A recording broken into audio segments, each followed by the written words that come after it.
The crystal chandeliers of the Grand Plaza ballroom sparkled like 1,000 stars, but Tion Asfaha felt like she was walking into a lion's den.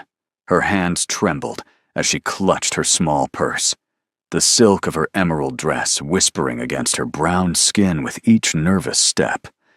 She'd received the invitation to the Park family's annual gala 3 days ago, slipped onto her desk with a handwritten note that simply said, "Your presence is requested." What she didn't know was that the invitation was a cruel joke, a bet between Dongmin Park's younger brother Sung Ho and his friends about how uncomfortable they could make the fat secretary feel. Xian pushed open the massive doors, and every conversation in the room died. 200 pairs of eyes turned toward her, and for a heartbeat, she wanted to run.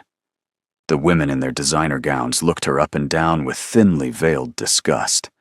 The men smirked into their champagne glasses. But Xian had grown up in Eritrea, surviving things these privileged people couldn't imagine, and she'd learned long ago that the only way through fear was straight ahead. She lifted her chin and walked into that silence like she owned it. Dongmin Park stood near the bar, discussing a business merger with 3 executives, when the room went quiet. He turned, irritated by the interruption, and froze. His secretary, the woman he barely noticed during long office hours, stood in the entrance like she'd stepped out of a dream. The dress hugged curves he'd never allowed himself to see, and her natural hair was styled in elegant twists that framed her face. But it wasn't her appearance that stopped his heart. It was the fire in her dark eyes, the way she looked at the staring crowd like she dared them to say something. In that moment, something shifted in his chest, something he couldn't name. Sung Ho appeared at his brother's elbow, grinning wickedly. "Surprised? I invited your little assistant. Thought it would be funny to see her squirm in a room full of real people." He laughed, waiting for Dongmin to join in. Instead, his older brother's jaw tightened, and when Dongmin spoke, his voice was cold enough to freeze water. "Get away from me before I forget we share blood." Xian made it halfway across the ballroom before Sung Ho intercepted her, his voice loud enough for nearby guests to hear. Well, I didn't think you'd actually come. Tell me, did you have to special order that dress? Or do they make them in your size at normal stores?" His friend snickered behind him. Zion's stomach twisted, but she'd dealt with bullies before. She looked Sung Ho directly in the eye and smiled sweetly. "I got it at the same store where they sell manners and decency. You should visit sometime, though I think they might be out of stock in your size." The nearby guests gasped, then a few brave souls laughed. Sung Ho's face turned red, his hand shooting out to grab her arm roughly. "You don't speak to me that way, you..." Dibafu words cut off as Dongmin's hand clamped down on his wrist like iron. "Touch her again, and you'll need surgery to repair the damage." Dongmin's voice was quiet, deadly. He'd crossed the entire ballroom in seconds, moving faster than Xian had ever seen him move. Sung Ho jerked his hand back, shocked. Their father, Chairman Park, watched from across the room with narrowed eyes. Dongmin turned to Xian, and she saw something in his expression she couldn't quite read. "Dance with me." It wasn't a question. Before she could respond, his hand was on the small of her back, warm through the thin silk, guiding her toward the dance floor. Her heart hammered so hard she was sure he could feel it. "Sir, you don't have to," she started, but he shook his head. "Dongmin. Call me Dongmin." His hand slid around her waist, pulling her closer than was strictly proper, as a waltz began. "And I want to." They moved together, and Xian was acutely aware of everywhere their bodies touched. His cologne was subtle, expensive, mixing with something uniquely him that made her head spin. "I'm sorry about my brother," Dongmin said quietly, his breath warm against her ear. "He's cruel because he's weak. You handled him better than most." Xian looked up, surprised to find his face inches from hers, his dark eyes intense. "I've handled worse," Her voice came out breathier than she intended. "I'm sure you have," he murmured, and something in his tone made heat spread through her body. "You're stronger than any of these people. I should have noticed before." The song ended, but Dongmin didn't let go. They stood in the center of the dance floor, the crowd watching, whispers rising like a tide around them. Xian knew she should step back, remember her place, but her body refused to listen. "Why are you doing this?" she whispered. Dongmin's thumb traced a small circle on her waist, a gesture so intimate it made her breath catch. "Because when you walked through those doors, I finally saw what I'd been too blind to see for 2 years." His eyes dropped to her lips. "And now I can't stop seeing it." Chairman Park's voice cut through the moment like a knife. "Dongmin, my office. Now." The elderly man stood at the edge of the ballroom, his face carved from stone. Dongmin's jaw clenched, but he slowly released Xian, his fingers trailing along her arm as he stepped back. "Don't leave," he told her, his eyes holding hers. "Promise me." Xian nodded, not trusting her voice. She watched him walk away, feeling the loss of his warmth like a physical ache. Around her, the whispers grew louder, and she realized that everything had just changed. Zoyan retreated to the balcony, needing air, needing to think. The night breeze cooled her flushed skin as she gripped the marble railing. What had just happened? Her boss, the man she'd watched from a distance for 2 years, had looked at her like she was the only woman in the room, like he wanted to devour her. She pressed her hand to her, racing heart, trying to calm down. This was dangerous. Men like Dongmin Park didn't really see women like her. This was probably just some strange impulse he'd regret by morning. "He's going to get bored, you know." The voice made Xian spin around. A stunning woman in a white gown emerged from the shadows, her smile sharp as glass. "I'm Veronica Hayes, Dongmin's ex-girlfriend. Well, ex for now." She looked Xian over with obvious disdain. He does this sometimes, gets fascinated by something different, something exotic. But he always comes back to his own kind. Women who fit into his world. Veronica's laugh was cruel. "Did you really think one dance meant something? Honey, you're a novelty, a flavor of the week. Don't embarrass yourself by believing it's more." Before Xian could respond, Dongmin appeared in the balcony doorway. "Veronica, leave." His voice was flat, final. Veronica's confident smile faltered. "Dongmin, I was just—" He cut her off. "Leave, now, or I'll have security escort you out." Veronica's face twisted with anger, but she swept past him, pausing to whisper something Xian couldn't hear. Dongmin didn't even flinch. When they were alone, he crossed to Xian in 3 long strides. Whatever she said, it was a lie. Veronica can't stand that I've moved on. Xian shook her head, trying to clear it. "Moved on to what?" "Sir, I mean Dongmin. I don't understand what's happening." She wrapped her arms around herself. "A few hours ago, I was just your secretary, someone you barely looked at. Now you're defending me to your family, dancing with me in front of everyone, and your ex-girlfriend is threatening me. I need you to tell me what you want, because I can't afford to misunderstand. I can't afford to hope for something that isn't real." Dongmin moved closer, backing her gently against the railing. His hands came up to frame her face, thumbs stroking her cheeks with devastating tenderness. "I want everything," he said, his voice rough. "I want to know what makes you laugh. I want to hear about your life, your dreams, the things that made you strong enough to walk into that room tonight. I want to take you to dinner and actually talk to you instead of discussing quarterly reports.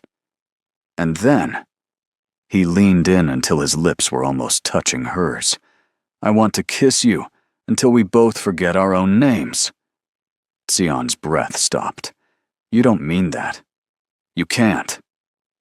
But even as she said it, her hands came up to rest on his chest, feeling his heart race beneath her palms. I do, Dongmin insisted. I know it's sudden. I know I sound crazy. But I've spent 2 years working beside you, and I was so focused on keeping things professional that I never let myself really look. Tonight, I looked, and I can't go back to not seeing you. His forehead rested against hers. Tell me I'm not alone in this. Tell me you feel it too.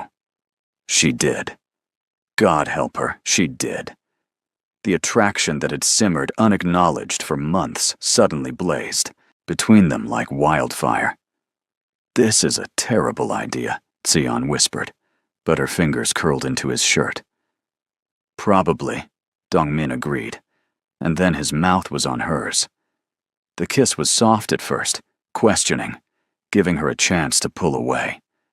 But Xian had never been good at taking the safe path. She kissed him back, rising on her toes, her arms winding around his neck. Dongmin made a low sound in his throat and pulled her flush against him, the kiss deepening, becoming hungry, desperate. Years of denied want poured into that kiss, and when they finally broke apart, both were breathing hard. Come to dinner with me tomorrow, Dongmin said against her lips. Let me do this right. Let me court you properly. Xian laughed, the sound shaky. Your family is going to lose their minds. He smiled, that rare, genuine smile she'd only seen a handful of times. Let them. I've spent my whole life doing what they expected. For once, I'm going to do what I want. And I want you. He kissed her again, softer this time, a promise. Say yes, Xian. Take a chance on me. She knew she should say no, knew this would complicate everything, possibly destroy her career and her life in Philadelphia.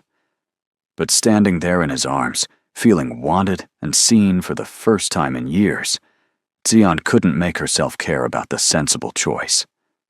Yes, she breathed. Yes.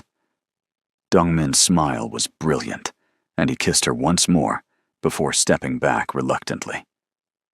I need to handle some things with my father, but I'm taking you home tonight, and tomorrow we're going to start figuring out what this is between us.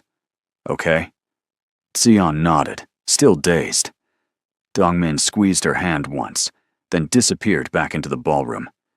She stood alone on the balcony, touching her lips, wondering if she'd just made the best or worst decision of her life.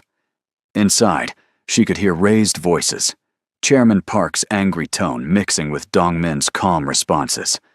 The party was ending, guests leaving in clusters, their shocked whispers following them. Xian's phone buzzed, a text from her roommate, Lebna. Girl, you're trending on social media. What did you do? Xian closed her eyes. There was no going back now. Whatever happened next, her quiet life was over. Dongmin kept his promise. The next evening, he picked Qian up in his personal car, not the company vehicle with its driver. He wore jeans and a simple black shirt, looking younger and more relaxed than she'd ever seen him. Where are we going? Qian asked as they drove through Philadelphia's streets. She'd chosen a simple yellow dress, suddenly shy now that the magic of the gala had faded into daylight reality. Dongmin glanced at her, his hand reaching across to tangle with hers. Somewhere we can actually talk without my world watching. Trust me? They ended up at a small Ethiopian restaurant in South Philadelphia, tucked away on a side street. Xian stared in surprise. How did you find this place? Dongmin looked almost embarrassed. I asked Lebna. I know it's not Eritrean, but she said the food was close enough, and you'd feel comfortable here. Was that presumptuous? Xian felt warmth spread through her chest. He'd put thought into this, tried to make her feel at home. It's perfect, she said softly. Inside, the owner recognized her and raised an eyebrow at her companion, but said nothing. They were seated in a private corner, and for the first time, they weren't boss and employee. They were just two people sharing a meal. The conversation flowed easier than Xian expected. Dongmin asked about her childhood in Asmara, her journey to America at 18, the family she'd left behind. She found herself telling him things she rarely shared, about her mother's strength, her father's quiet wisdom, the siblings she sent money to every month. "I grew up with very little," she admitted, "but we had love. We had each other. Coming here was like landing on another planet where everyone had so much, but seemed so empty." Dongmin listened intently, his fingers absently stroking her palm. "That's exactly how I feel in my world, surrounded by everything, connected to nothing." "Tell me about you," Xian urged, "not the corporate air, the real you." Dongmin was quiet for a moment, considering. "I don't know if there is a real me anymore. I've been groomed to take over the family business since I was 5. Every choice was made for me. What to study, who to befriend, who to date." His jaw tightened. "Veronica was my father's choice. Beautiful, connected, appropriate. I tried to love her for 3 years because it was expected. But I felt nothing. Nothing real, anyway." "And now?" Xian asked, her heart beating faster. Dongmin's eyes met hers, intense and honest. "Now I feel everything. It's terrifying." He raised her hand to his lips, kissing her knuckles. "I don't know how to do this, Chun. I've never dated someone my family didn't approve first. I've never wanted someone so badly it actually hurts. You walked into my life in a green dress, and suddenly everything I thought I knew stopped making sense." His thumb brushed over her racing pulse. "Tell me I'm not scaring you away." "You're definitely scaring me," Xian admitted. "But I'm still here." She bit her lip. "We should talk about work, though. This can't be a secret forever. And when people find out, it's going to cause problems. I'm your employee. There are rules about this kind of thing." Dongmin nodded slowly. "You're right. So here's what I'm thinking. You're brilliant with accounts and analysis. You've caught mistakes I've missed, spotted opportunities others didn't see. I want to promote you to consultant, have you work with all the department heads instead of just me. It's a position you've earned on merit, and it removes the direct reporting issue." Xian stared at him. "You're serious?" Her mind spun. "Dongmin, people will say I slept my way into a promotion. They'll say you're playing favorites because we're—" She gestured between them, unsure what to call this thing blooming between them. He leaned forward. "Let them talk. You've deserved recognition for a year. I was too blind to push for it before, but I'm pushing now. Take the job because you're good enough, not because of anything between us. Though I won't lie and say I don't like the idea of you having more independence and less reason for people to whisper." His smile turned wicked. "Plus, if you're not my secretary anymore, I can do this at the office." Before Xian could ask what this meant, Dongmin stood and pulled her up, guiding her behind a decorative screen that partially hid them from the main restaurant. His hand slid around her waist, pulling her against him as his mouth found hers. This kiss was different from the one on the balcony. Slower, deeper, thorough. Xian melted into him, her fingers threading through his hair, as his hands explored her back, her sides, pulling her impossibly closer. When his lips trailed down her neck, she gasped, her head falling back. "Dongmin," she breathed, and he groaned against her skin. "Say my name like that again, and we're not making it through dinner," he warned, his voice rough. He forced himself to step back, both of them breathing hard. His hair was messed from her fingers, his lips swollen, and Xian thought she'd never seen anything more attractive. "We should eat," he said, sounding like he was trying to convince himself.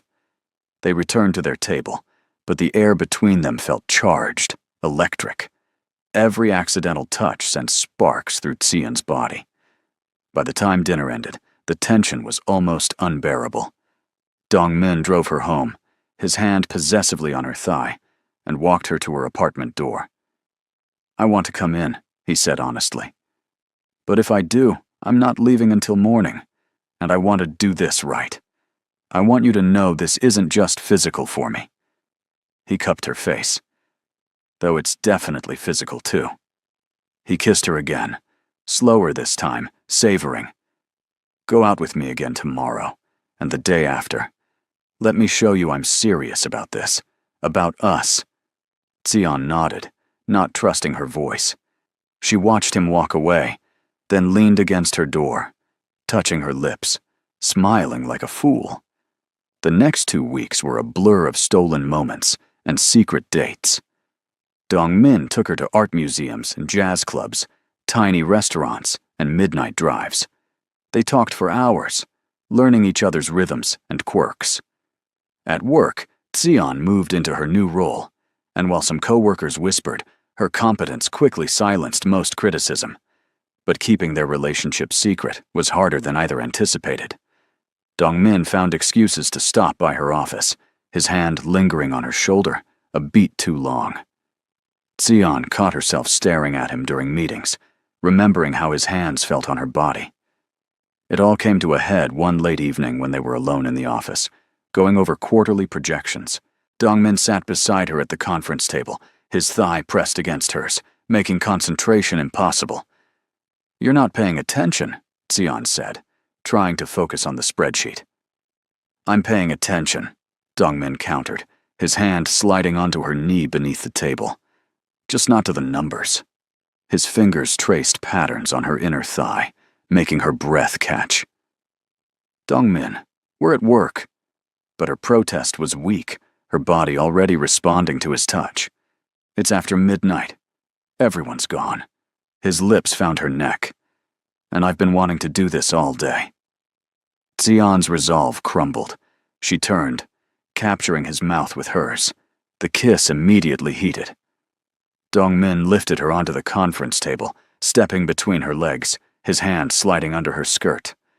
"We shouldn't," Xian gasped, even as she arched into him. "We really shouldn't." But her fingers were already working the buttons of his shirt, desperate to feel his skin. "Tell me to stop," Dongmin challenged, his hands roaming higher.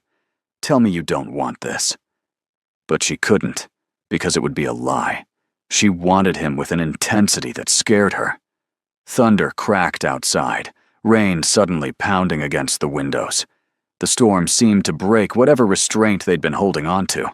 They came together urgently, desperately, learning each other's bodies in the flash of lightning. Afterward, they lay on the floor of his office, their clothes scattered, hearts racing.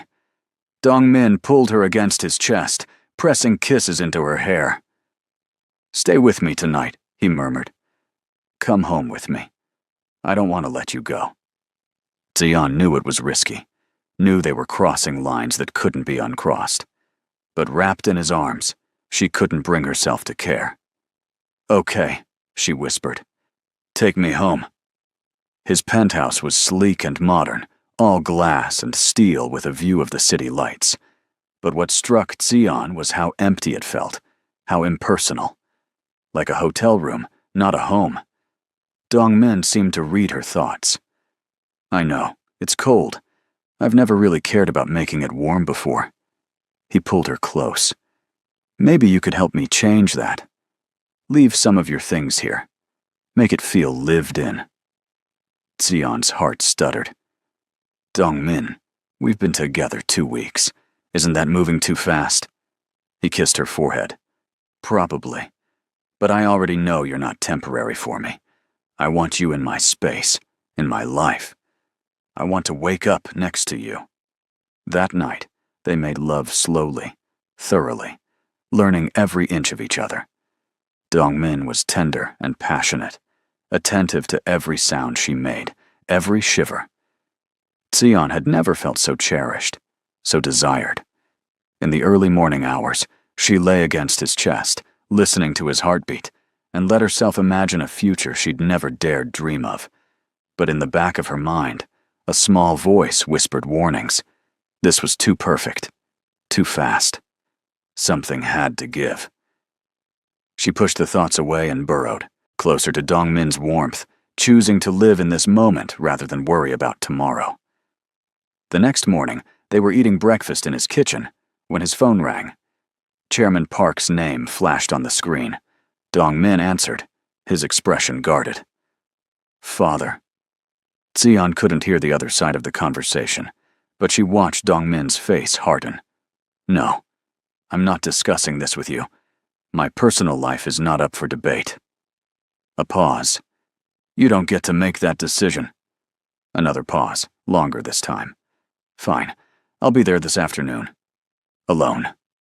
He hung up, his jaw clenched. He knows, Dongmin said quietly. About us. Someone told him we've been seen together. He wants to talk. Xian's stomach dropped. Maybe you should listen to what he has to say. Dongmin turned to her, fierce. No. I know what he's going to say. That you're inappropriate, that this relationship is beneath me, that I'm embarrassing the family. And I don't care. He pulled her into his arms. You're the first real thing I've ever had. I'm not giving you up because my father is stuck in the past. But Xian saw the worry in his eyes, felt the tension in his body. She kissed him softly. Go talk to him. Hear him out. I'm not going anywhere. Though as she said it, she couldn't shake the feeling that forces beyond their control were already working to tear them apart. The meeting with Chairman Park went exactly as badly as Dongmin expected. His father had summoned him to the main family estate, a sprawling property that always made Dongmin feel like he was suffocating. They sat in the formal study, surrounded by portraits of ancestors who seemed to judge from their frames. This foolishness ends now, Chairman Park stated without preamble. Your secretary, this African girl, I don't care what's happened, but it stops today. I've already arranged for her to be transferred to our Atlanta office with a generous severance package. She'll be gone by the end of the week. Dongmin's hands clenched. You had no right to do that without consulting me. And her name is Xian. You'll use it. His father's eyes narrowed. I have every right. I own this company, and I won't let you destroy everything we've built for some passing infatuation. Son, be reasonable. Women like her, they're fine for a distraction. But they're not for marrying. They're not for building a legacy with. I've been patient, letting you sow your wild oats. But this has gone too far. People are talking. Your reputation is at stake. My reputation? Dongmin laughed bitterly. Or yours? Because I don't care what people say, father. For the first time in my life, I'm happy. Xian sees me, the real me, not the heir, or the company, or the money. She makes me want to be better. And I love her. The words came out before he could stop them, but once said, he realized they were true. He loved her, completely. The realization steadied him. So here's what's going to happen. You're going to cancel that, transfer. You're going to accept that Xian is in my life, or I walk away from all of this. Chairman Park's face purpled. You would choose some nobody over your family? Over your duty? Dongmin stood. She's not a nobody. And yes, I would, without hesitation. I've given you 32 years of my life, father. I've done everything you asked, been everything you wanted. But I won't give you this. I won't give you her. He walked toward the door. You have until tomorrow to reverse the transfer. If you don't, I'll resign and take my shares with me. Try running the company without my third of the voting rights. He left his father sputtering, feeling both liberated and terrified. He'd just declared war on his own family. He drove straight to Xian's apartment, needing to see her, to hold her. But when Lebna opened the door, her face was strained. She's in her room. Dongmin, something happened. Someone came by earlier. His heart dropped.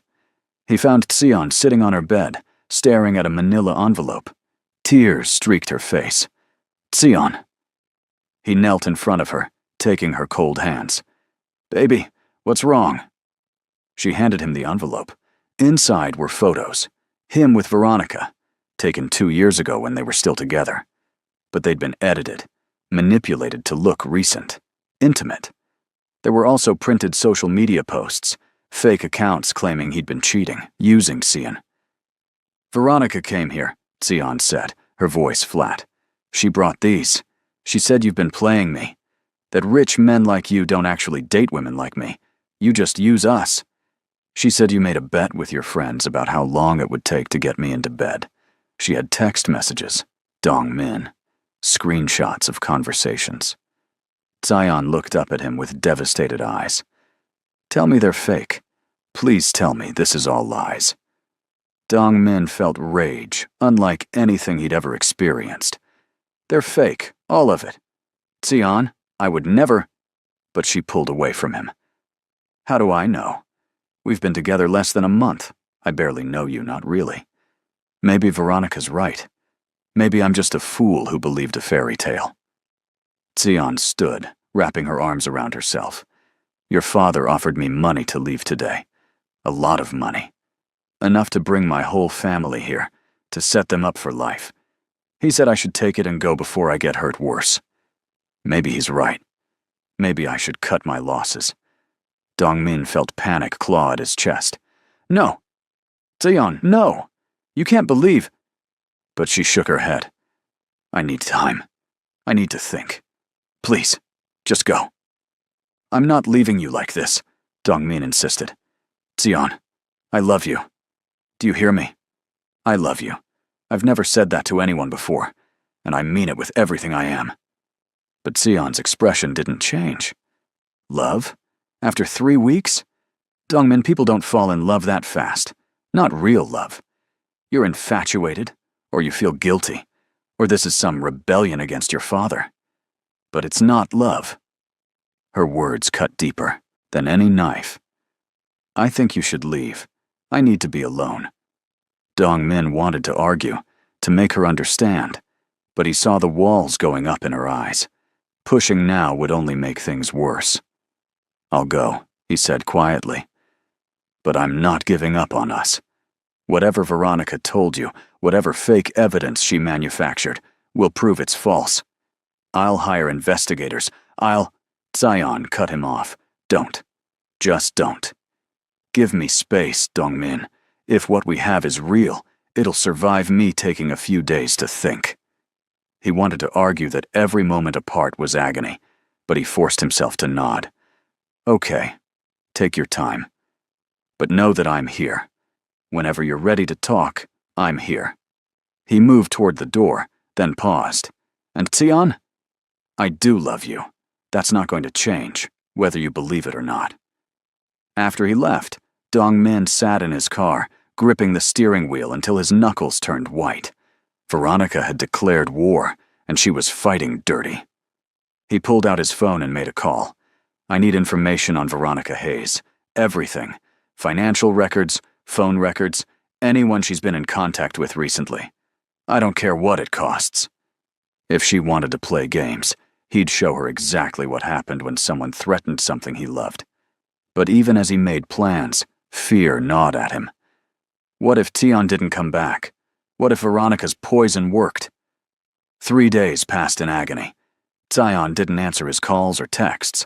At work, she was professional, but distant, conducting business through email and avoiding him completely. Dongmin felt like he was losing his mind. He'd never needed anyone before, never felt like he couldn't breathe without someone's presence. It was humbling and terrifying. His investigator finally came through with evidence that the photos and texts were fabricated, created by a graphic designer Veronica had paid.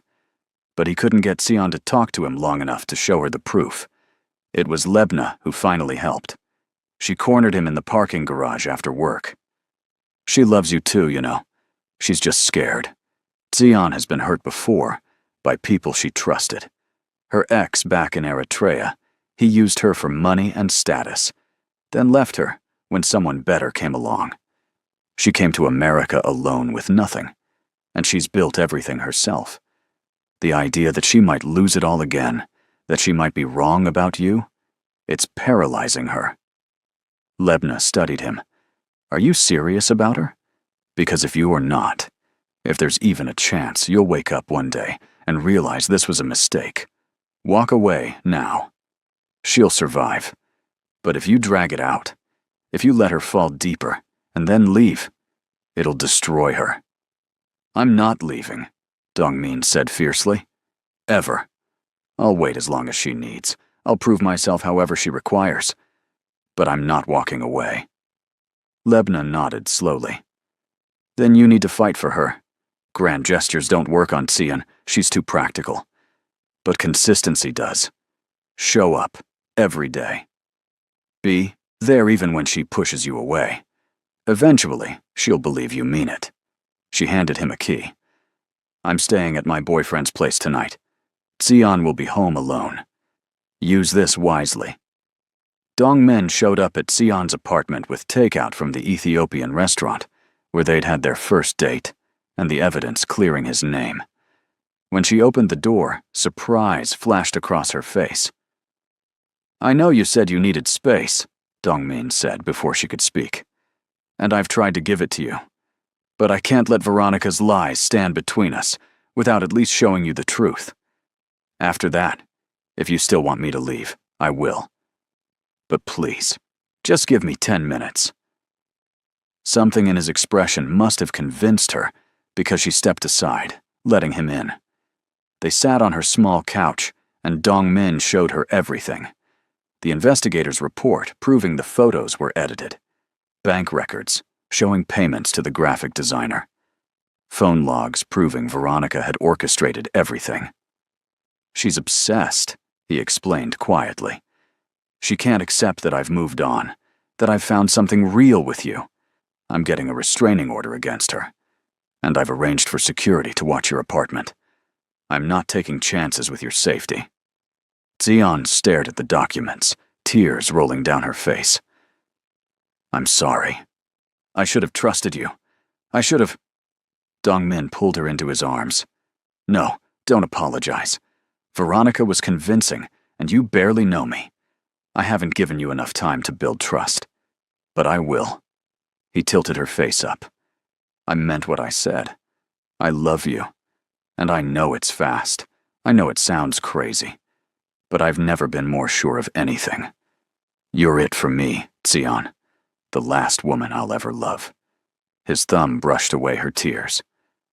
But I understand if you need more time. If you're not ready to say it back. I can wait. I'll wait as long as you need. Xian kissed him, pouring everything she felt into it. Relief. Love. Longing. Need.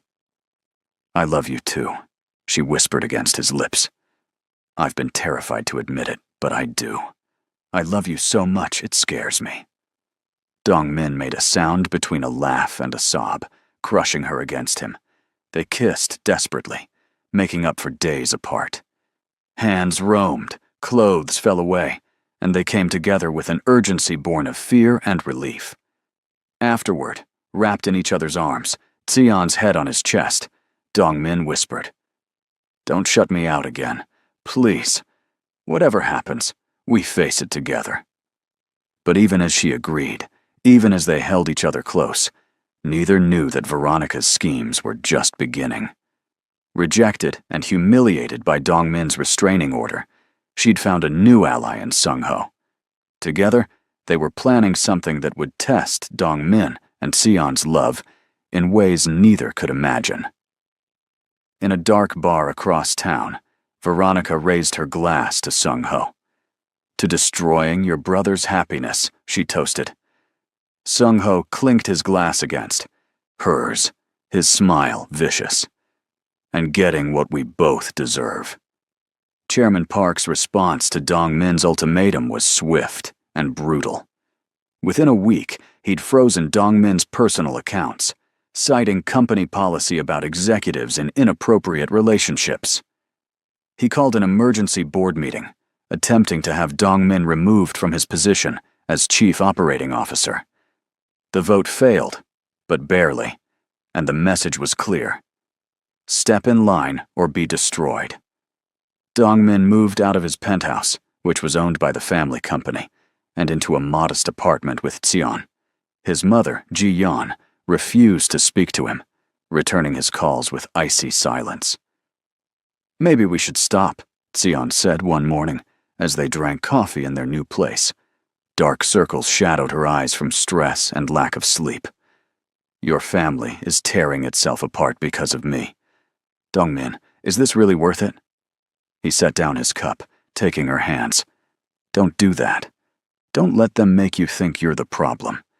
They're doing this because they're controlling and can't accept that I've made my own choice. If it wasn't you, it would be something else. This confrontation has been building for years. He kissed her knuckles. Besides, this apartment is worth it. Our life together is worth it. You're worth everything. Work became a battlefield. Sung-ho, sensing opportunity, began actively sabotaging Dongmin's projects. Important documents went missing. Clients were mysteriously contacted with lies about Dongmin's competence. Board members were wined and dined, poisoned against him. Meanwhile, a new player entered the game. Haiwan Chu, Dongmin's childhood friend, returned from studying abroad in London. She was beautiful, brilliant, and came from a family even wealthier than the Parks. Chairman Park invited her to dinner, making his intentions obvious. You and Haiwan were always meant to end up together, he told his son. Stop this foolishness with your secretary and marry someone appropriate. Haiwan played her role perfectly. She appeared sympathetic to Dongmin's rebellion, complimenting Xian when they met at company events. I think it's wonderful that Dongmin found someone who makes him happy, she told Xian with a warm smile. Don't let his family intimidate you. Love is worth fighting for. Xian wanted to believe her, but something felt off. There was a calculation in Haiwan's eyes that didn't match her friendly words. When she mentioned this to Dongmin, he brushed it off. Haiwan and I grew up together. She's like a sister. She's probably just trying to help. But Haiwan's help came with poison. She started spending time with Xian, taking her to lunch, listening to her worries. Slowly, carefully, she planted seeds of doubt. Has Dongmin told you about his trust fund? The one he gets access to when he marries someone his father approves of? It's worth about $50 million. Of course, if he marries you, he'll never see that money. She said it casually, like it was common knowledge. Xian's stomach churned. Dongmin had never mentioned money. Do you know about his other properties? The vacation homes, the investments? All in the family trust. All contingent on him playing by their rules. Xian tried to push the comments away, but they festered. She started noticing things. How Dongmin never talked about their future concretely. How he'd grown quieter as the pressure from his family mounted. Late one night, unable to sleep, she found him on the balcony of their apartment, staring at the city lights. Tell me the truth, she said softly. About the money you're giving up for me. About what this relationship really costs you. Dongmin sighed. Haiwan told you. It wasn't a question. She's right. There's a trust fund, property, investments, all gone if I don't marry someone from an approved list of families. It's a lot of money. How much? Xian pressed. When he told her, she felt sick. Dongmin, that's your future, your security. How can you just give that up? He turned to her, frustrated. Because money isn't worth anything if I'm miserable. I've had wealth my entire life, Diane, and it never made me happy. You do. Building a life with you does. I don't care about the trust fund. But Doyan saw the strain on his face, the weight of what he was sacrificing. Your family is never going to accept me. We're going to fight them forever. Is that really the life you want? Yes, Dongmin said firmly. If it means being with you, yes. Why are you questioning this now? What did Haiwan say to you? Xian shook her head, suddenly exhausted. It doesn't matter. I'm going to bed. She left him on the balcony, her mind churning. The doubts Haiwan had planted were growing roots. What if she was being selfish? What if she was ruining Dongmin's life? That night, they slept on opposite sides of the bed, miles apart despite touching. It was the first crack in their foundation, and Haiwan watched from afar, satisfied. The plan was working. Things got worse. Sung-ho leaked confidential information about one of Dongmin's projects to a competitor, costing the company millions. Chairman Park blamed Dongmin, using it as evidence of his incompetence and distraction. Several board members who'd supported Dongmin switched sides. At home, the tension between Dongmin and Xian grew. They fought more, small disagreements escalating into larger arguments about money, family, and sacrifice. "I didn't ask you to give up everything for me," Xian shouted during one heated fight. "You made that choice without even discussing what it would mean." "What did you want me to do?" Dongmin shot back. "Abandon you to make my father happy? Choose money over love?" His voice dripped with hurt and frustration. "You said you loved me. Was that only true when it was easy?" Xian flinched. "That's not fair. You know I love you. But love isn't always enough, Dongmin. Sometimes practical matters. Sometimes." She broke off, realizing what she was saying. These weren't her thoughts. These were Haiwan's words coming out of her mouth. "I'm sorry. I didn't mean that." But the damage was done. They went to bed, angry. Dongmin sleeping on the couch. Ji-yeon finally agreed to meet with Cheon, but only to tell her to leave. They met at a cafe, and Chairman Park's wife was every bit as cold as Cheon expected. "You seem like a nice girl," Ji-yeon said without warmth, "but you're destroying my son. He's losing his inheritance, his position in the company, his family's respect. All for what? A relationship that will never work? You don't belong in our world, and you never will. The kind thing would be to end this before you both get hurt worse." She slid an envelope across the table. "There's a check inside. Enough money to start over anywhere you want. Take it and go. If you truly love my son, you'll set him free." Xian left the envelope unopened on the table and walked out. But the encounter shook her more than she wanted to admit. That night, she couldn't stop thinking about Ji-yeon's words. Was she being selfish? Was her love for Dongmin actually hurting him? When Dongmin came home late from another brutal meeting with his father, they finally talked honestly. "I'm scared," Xian admitted. "Scared that one day you'll wake up and resent me for everything you gave up. Scared that we're fighting so hard to be together that we're forgetting to ask if we should be together." Dongmin pulled her close. "I could never resent you. You're the best thing that's ever happened to me." But even as he said it, Xian felt his exhaustion, saw the new lines stress had carved into his face. They made love that night, but it felt different. Desperate, like they were both trying to hold on to something that was slipping away. Afterward, Xian lay awake, Dongmin's arm around her waist, and let herself cry silently. She loved him so much it physically hurt. But was love really enough against the weight of his entire family and future? The final blow came at the company's quarterly gala. Haiwan had convinced Xian to attend, saying it was important to show unity. But it was a trap. During the party, Haiwan made sure Xian witnessed her dancing with Dongmin, their bodies close, their history obvious. She made sure Xian overheard her telling a group of executives about how she and Dongmin had been promised to each other as children. Of course, that was before his current distraction, Haiwan said, her tone implying Cheon was temporary. But these things pass. He'll come back to where he belongs eventually. Xian felt something break inside her. She left the gala without telling Dongmin, taking a cab back to their apartment.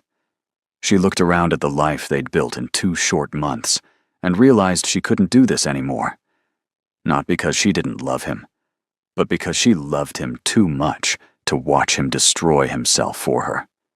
When Dongmin came home, panicked because she'd disappeared, he found her packing. "What are you doing?" His voice was tight with fear. "Xian, talk to me." "I can't do this," she said, tears streaming down her face. "I love you, Dongmin. But your family is right. We're from different worlds, and forcing them together is destroying both of us. You're losing everything because of me. Your money, your family, your position. And I'm losing myself, constantly wondering if I'm good enough, if I belong, if I'm being selfish by staying. She zipped her suitcase. I need space. Real space. Not just a few days. I need to figure out if what we have is strong enough to survive this, or if we're just too different. No. Dongmin blocked the door. No, you don't get to run. We fight through this together. That's what love means, Xian. It means not giving up when things get hard. But Xian shook her head. Sometimes love means knowing when to let go. Sometimes it means protecting the person you love from yourself. She touched his face gently. If we're meant to be together, we'll find our way back. But right now, I need to breathe, and so do you. She kissed him softly, tasting her own tears. Please don't make this harder than it already is. Dongmin wanted to fight, wanted to lock the door and refuse to let her leave. But he saw the pain in her eyes, the genuine belief that she was doing the right thing. Slowly, he stepped aside. Zuan walked out, each step feeling like death, but she forced herself to keep moving. Behind her, she heard Dongmin's broken sound, somewhere between a sob and a shout. She wanted to run back, to take it all back, but she kept walking. Lebna was waiting in her car downstairs. They'd planned this, knowing Dongmin would try to stop her. As they drove away, Xian looked back once. Dongmin stood on the balcony, watching her leave, and even from a distance, she could see his devastation. I did the right thing, Xian told Lebna, trying to convince herself. Her friend squeezed her hand. I know, honey. I know. But as they drove through the Philadelphia night toward Richmond, where Lebna's cousin lived, Xian felt like she'd left her heart behind. In the apartment, Dongmin stood alone, the silence crushing. His phone rang. Hi, Juan. I heard what happened. I'm so sorry. Do you want company? For the first time, Dongmin heard the false sympathy, the calculated timing. You did this. You poisoned her against me. Haiwan's mask slipped for just a moment. I helped her see reality. She was never going to fit into your life, Dongmin. Better she realized it now than after you'd wasted more time. Dongmin hung up, fury and grief warring in his chest. He'd lost Xian, but he'd gained clarity. Everyone who'd claimed to care about him had been working to destroy his happiness. His family, his childhood friend, they all saw him as a pawn in their games. Well, no more. If Xian thought leaving would protect him, she was wrong. He was going to fight for both of them, whether she wanted him to or not. He pulled out his phone and started making calls. To investigators, to lawyers, to every contact who owed him a favor. If his family wanted war, they'd get it. But he was going to win Xian back first. Whatever it took. Richmond, Virginia felt like another planet to Xian. Lebna's cousin had a small house in a quiet neighborhood where nobody knew about Park family drama or Korean business empires. For 3 days, Xian stayed in the guest room, crying until she had no tears left. Her phone buzzed constantly with Dongmin's calls and texts, each one breaking her heart a little more. Please come home. We can fix this. I love you. Don't give up on us. But she didn't answer. She'd made her choice, and she had to stick with it, even if it was killing her. On the 4th morning, Xian woke up nauseous. She barely made it to the bathroom before getting sick. Lebna stood in the doorway, her expression knowing. How late is your period? Xian's stomach dropped. In all the chaos, she hadn't noticed. About 2 weeks, she whispered. Lebna handed her a pregnancy test. Take this. Better to know for sure. 10 minutes later, Xian stared at 2 pink lines, her world tilting on its axis. Pregnant. She was carrying Dongmin's baby. Her hand went to her still flat stomach, emotions crashing over her. Terror, joy, confusion, love.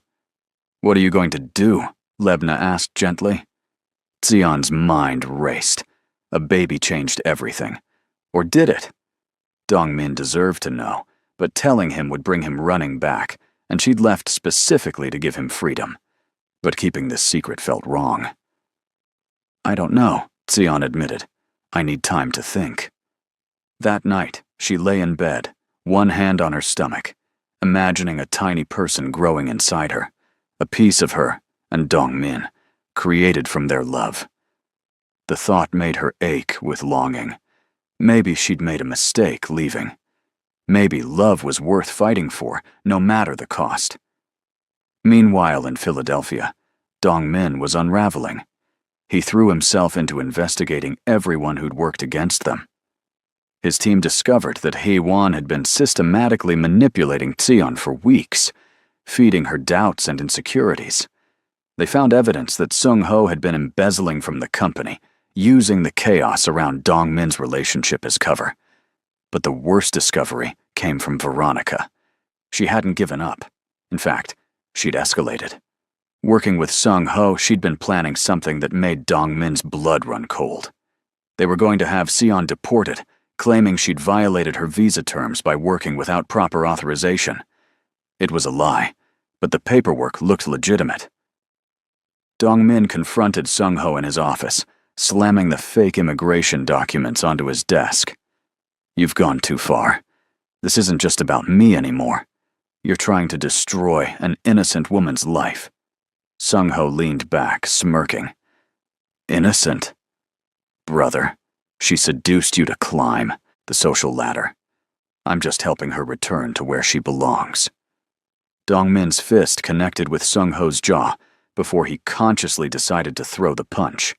His brother stumbled back, shocked, touched Sion again, threatened her again, even think about her again, and I will destroy you. I have evidence of your embezzlement, enough to send you to prison. Back off or I go to the police. Sung-ho's confidence cracked. You wouldn't. Father would never forgive you. Dongmin laughed bitterly. Father's forgiveness stopped mattering when he chose control over his son's happiness. I'm done playing family politics. Here's what's going to happen. You're going to return every cent you stole. You're going to publicly apologize for the sabotage. And you're going to tell Veronica that if she comes near Sion, I'll ruin both of you so completely, you'll never recover. Do we understand each other? Sung-ho nodded slowly, tasting blood. Dongmin left feeling no satisfaction, only emptiness. He'd won this battle, but without Sion, it meant nothing. Veronica, however, didn't get the message in time, or maybe she was too obsessed to care. She'd tracked Sion to Richmond, hiring a private investigator to follow her. When she learned about the pregnancy test purchase, she saw an opportunity. If Dongmin knew Sion was carrying his child, he'd never let her go. But if something happened to the baby, Sion would be too devastated to stay in Philadelphia. Veronica's grip on reality had slipped completely. She convinced herself she was doing Dongmin a favor, saving him from being trapped by a woman using pregnancy to keep him. Sion had decided to tell Dongmin about the baby. She couldn't keep something this important from him, regardless of their relationship status. He deserved to know he was going to be a father. She'd planned to call him that evening after her first prenatal appointment. She was walking back from the clinic, lost in thought about how to start the conversation, when a car suddenly swerved toward the sidewalk. Sion barely had time to jump back, but the car clipped her hip, sending her spinning to the ground. Pain exploded through her body as she hit the pavement hard. Through the shock, she saw the car speed away, but not before she recognized the driver. Veronica. Lebna found her 30 minutes later, alerted by a neighbor who'd seen the accident. Sion was conscious but bleeding, clutching her stomach and crying. The baby. Please, the baby. The ambulance ride was a blur of pain and fear. At the hospital, a kind doctor examined her while Lebna held her hand. You have a concussion and some bad bruising, but you're going to be fine. And your baby, the doctor smiled. Your baby is perfectly safe. Strong heartbeat, Everything looks good. You were lucky." Sion sobbed with relief, but then the reality hit her. Veronica had tried to hurt her baby. This wasn't just relationship drama anymore. This was dangerous. Lebna made the call Sion was too shaken to make. "Dongmin, it's Lebna. You need to get to Richmond Regional Hospital right now. Sion was in an accident. She's okay, but you need to come." She hung up before he could ask questions.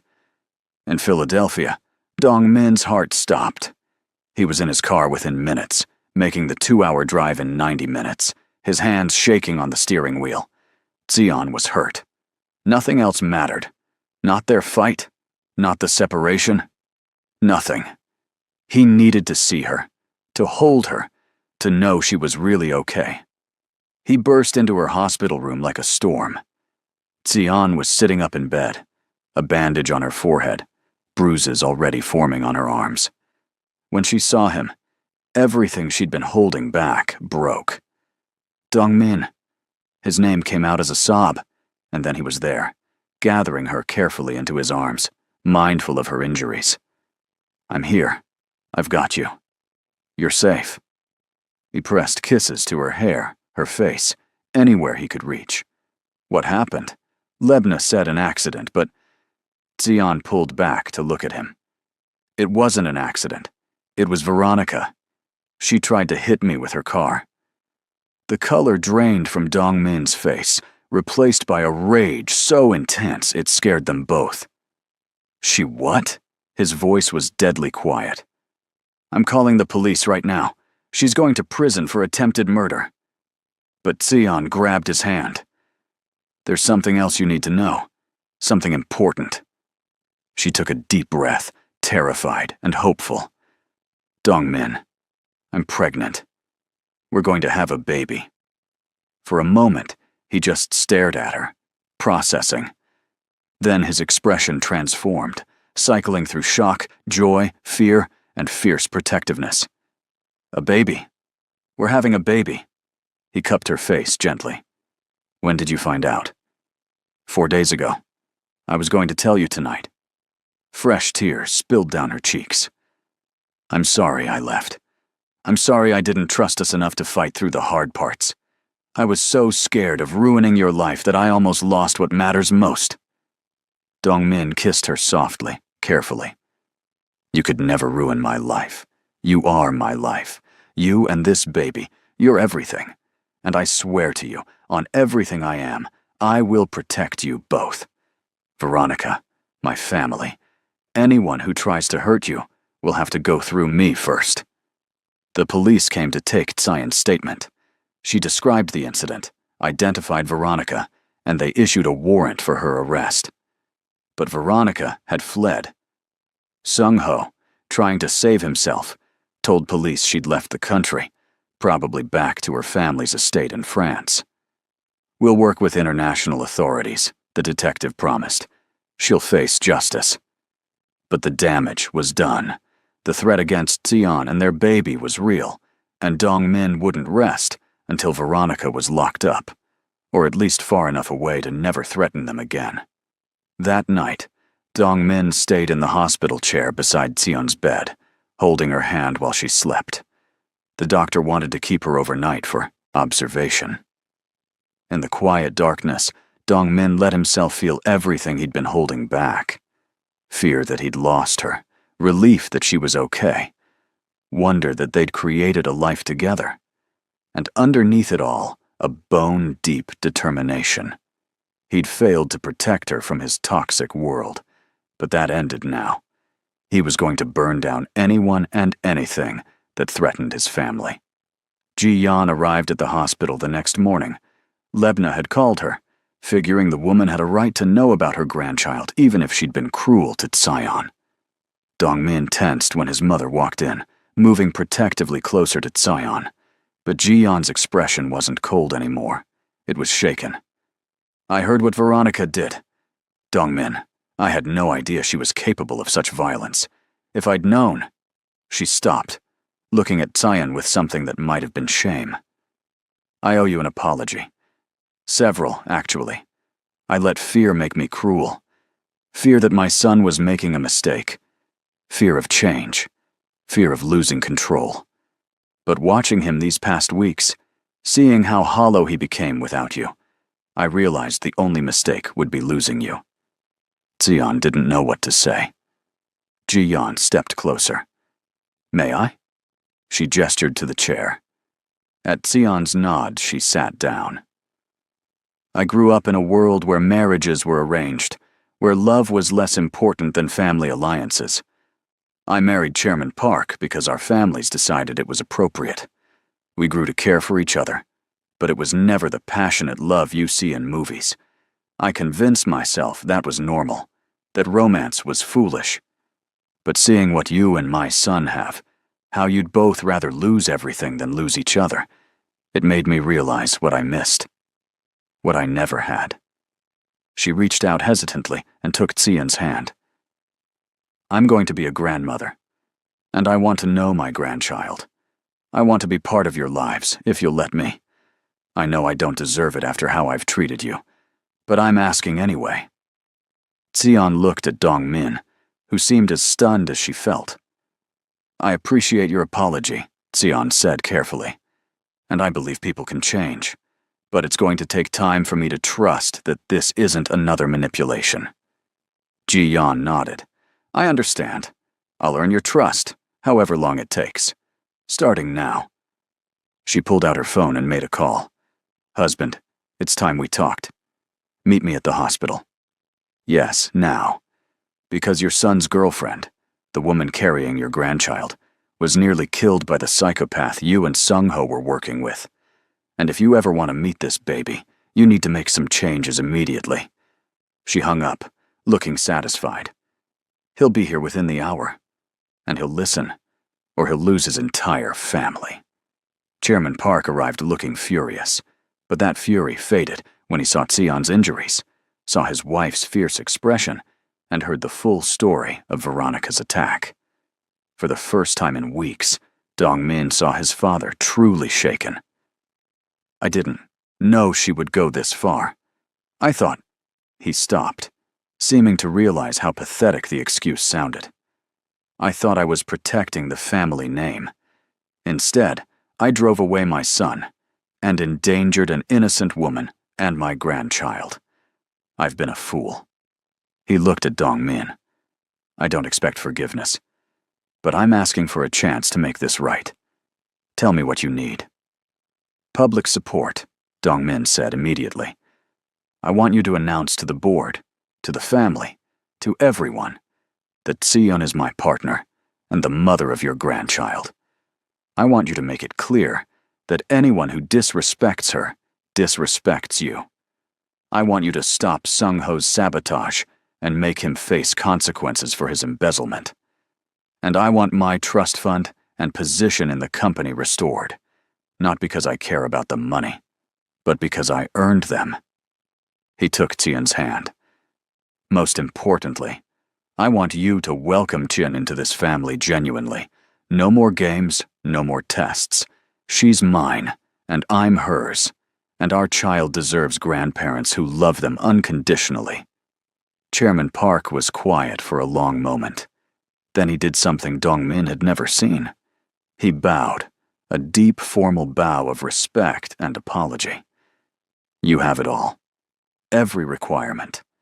I will spend the rest of my life making up for how I've treated both of you. He straightened. And Sung-ho will face the authorities for his crimes. I've protected him too long. Let him become a monster. That ends today. It wasn't everything. Trust wouldn't rebuild overnight. But it was a start. And Xian saw hope bloom on Dong-min's face for the first time in weeks. Xian was released from the hospital that afternoon with instructions to rest. Dong-min brought her back to Richmond, respecting that she needed recovery time away from Philadelphia's chaos. But now he stayed with her, and they spent the next week reconnecting, healing both physically and emotionally. They talked about the baby, about their future, about how to build a life together, despite everything working against them. We're going to be parents, Xian said one evening, still marveling at the reality. "Are you scared?" Dongmin admitted. "Terrified, but also excited. We're going to be good at this. Better than our parents were." They made love carefully that week, Dongmin treating her like she was made of glass, until Xian laughingly told him she wasn't that fragile. Afterward, lying tangled together, Dongmin's hand on her stomach where their baby grew, Xian felt peace for the first time in months. "I love you," she whispered. "I never stopped. Even when I left. I was just so scared." Dongmin kissed her temple. "I know. And I love you. We're going to get through this. Together. No more running. No more letting other people drive wedges between us. It's you and me against the world if necessary." Xian smiled. "You and me and baby makes 3. His answering smile was brilliant, and she knew they were going to be okay. But Veronica was still out there. And Sung Ho, facing prison time, was desperate. The battle wasn't over. In fact, it was about to get much worse. 3 weeks after the hospital, Xian and Dongmin returned to Philadelphia together. This time, everything was different. Chairman Park had made good on his promises. At a company-wide meeting, he announced that Dongmin was promoted to president and CEO, and that Xian would be joining as chief strategy officer after the baby was born. More importantly, he introduced Xian as his future daughter-in-law and publicly apologized for his previous behavior. The room erupted in shocked whispers, but nobody dared object. The message was clear. Xian was family now, and the Park Patriarch's word was law. Sung Ho watched from the back of the room, his face twisted with hatred. He'd been demoted to a junior position, his embezzlement exposed to the board, though Chairman Park had kept it from going public to avoid scandal. His accounts were frozen, his privileges revoked. But what enraged him most was watching Dongmin win everything. The company, the family's approval, and Xian. It wasn't fair. Sung Ho had worked just as hard, been just as loyal, but he'd always been the spare, the backup son. Now he was nothing, and someone was going to pay. Xian moved back into Dongmin's apartment, but this time they made it theirs. She hung photos from Eritrea, added colorful textiles, and warmth to the cold, modern space. Dongmin loved watching her nest, preparing for their baby. At 3 months pregnant, she was starting to show, a small bump that he couldn't stop touching. They went to doctor's appointments together, heard their baby's heartbeat, and cried together at the first ultrasound. "It's real," Xian whispered, staring at the tiny form on the screen. "We made a person." Dongmin squeezed her hand, overwhelmed with love for both of them. But work presented new challenges. While Chairman Park supported them, many executives and employees didn't. They saw Xian as an outsider who'd seduced her way to the top. Her ideas in meetings were questioned more harshly than anyone else's. Her decisions were second-guessed. People went around her to Dongmin, undermining her authority. It was exhausting and frustrating, but Xian refused to quit. She'd earned her position, and she was going to prove herself. Dongmin watched her navigate the hostility with grace and intelligence, falling more in love every day. One particular project became Xian's proving ground. The company was negotiating a major merger with a tech firm, but the deal was falling apart over cultural concerns and logistics. Xian spent weeks analyzing the situation, meeting with both sides, finding creative solutions everyone had missed. She proposed a restructuring plan that addressed every major objection while maximizing profit for both companies. When she presented it to the board, there was stunned silence. Then applause. Even the executives who'd been most hostile had to admit it was brilliant. "You were incredible," Dongmin told her that night, kissing her breathless in his office after everyone had left. His hands roamed over her body, careful of her growing belly.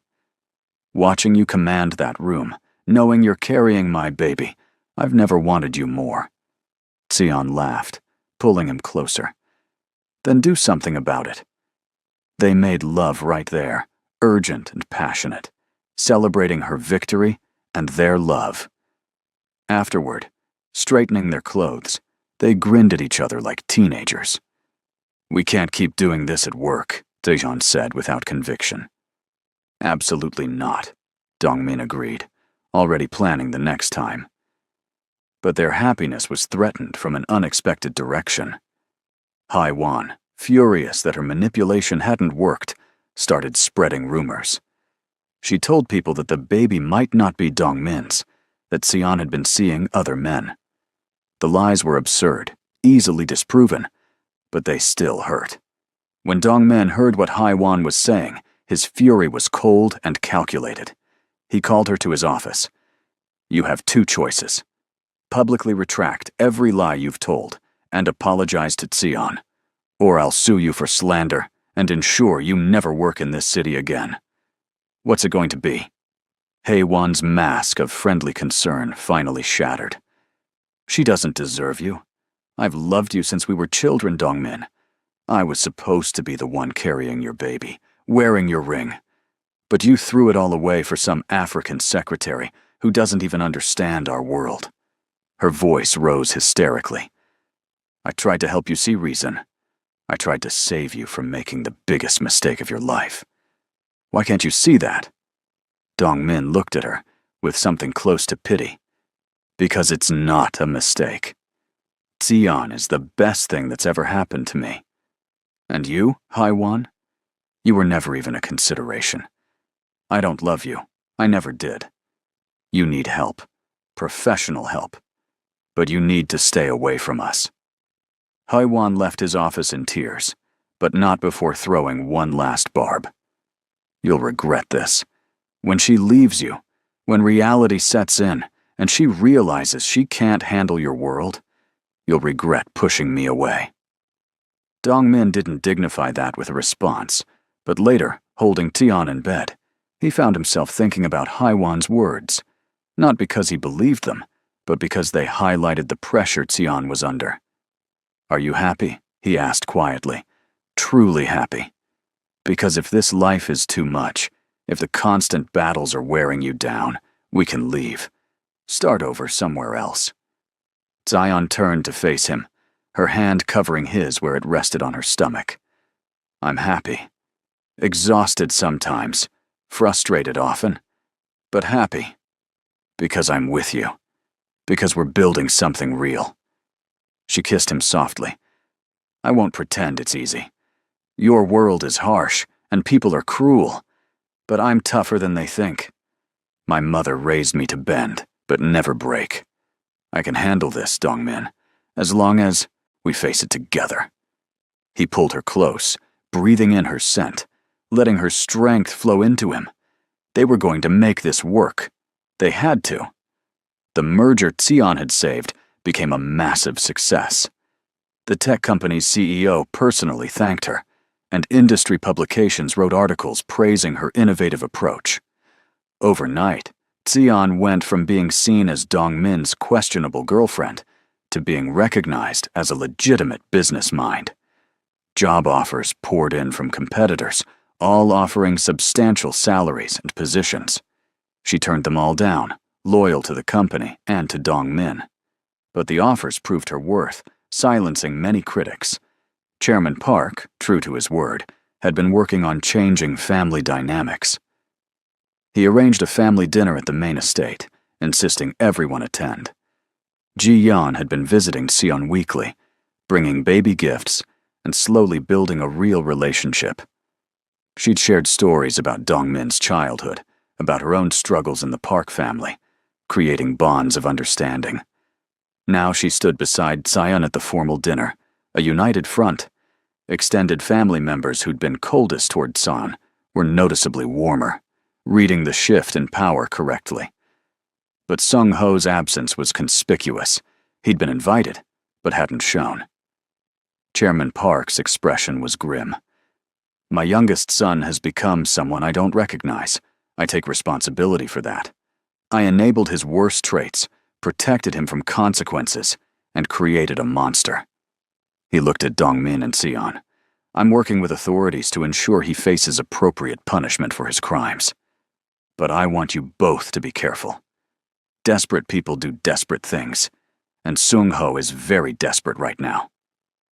The warning sent chills down Sion's spine. She'd already been attacked once. Would Seung-ho come after them too? Security was increased around their apartment and offices. Bodyguards were assigned, though Dong-min tried to be subtle about it. Sion hated feeling like a prisoner, but she understood the necessity. At 5 months pregnant, she was vulnerable in ways she'd never been before. The baby kicked for the first time during a board meeting, and Sion gasped, her hand flying to her stomach. Dong-min was beside her immediately. "What's wrong?" His face was pale with fear. She laughed, taking his hand, and placing it where she'd felt the movement. "Feel that? That's our baby saying hello." Dong-min's expression transformed into wonder as a tiny foot pushed against his palm. They found out they were having a girl.